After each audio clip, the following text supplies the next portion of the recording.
अस्सलाम वालेकुम dear viewers, मैं हूं Waheed Wazir. Welcome to my YouTube channel.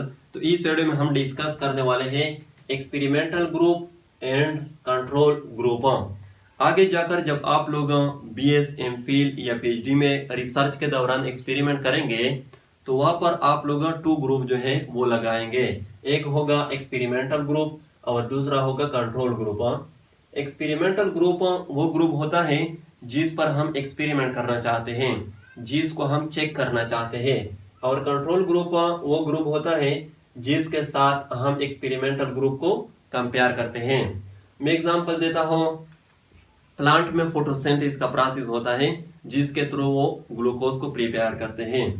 तो ये फोटोसिंथेसिस प्रोसेस का इक्वेशन है, यानी फोटोसिंथेसिस प्रोसेस में कार्बन डाइऑक्साइड और वाटर एक दूसरे के साथ रिएक्ट कर लेते हैं, एक दूसरे के साथ कंबाइन हो जाते हैं in the presence of sunlight और ग्लूकोज को प्रिपेयर कर लेते हैं एंड ऑक्सीजन भी रिलीज हो जाता है। तो मेरा कहने का मतलब ये है कि फोटोसिंथेसिस प्रोसेस में वाटर और कार्बन डाइऑक्साइड ये एज अ रिएक्टेंट यूज होते हैं। सनलाइट, वाटर और कार्बन डाइऑक्साइड इन तीनों में से अगर कोई एक एब्सेंट हो जाए फिर फोटोसिंथेसिस का प्रोसेस जो है वो स्टॉप हो जाएगा।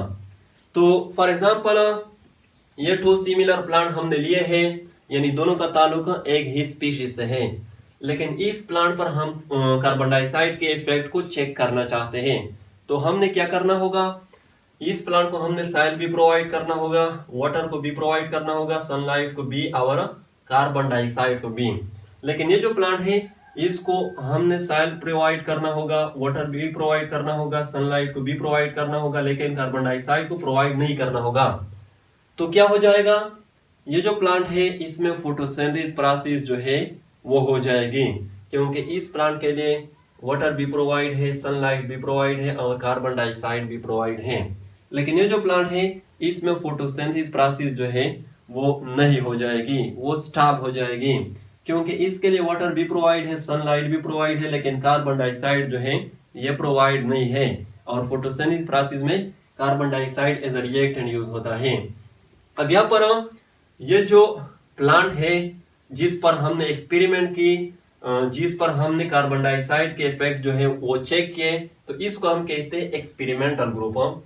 और ये जो प्लांट है इसको हम कहते हैं कंट्रोल ग्रुप। ये कंट्रोल ग्रुप हम इसलिए लगाते हैं क्योंकि इसके साथ फिर हम एक्सपेरिमेंटल ग्रुप को कंपेयर करते हैं कि इसमें क्या डिफरेंसेस जो है वो आए हैं। तो आई होप आप लोगों को वीडियो अच्छी लगी होगी। Thank you.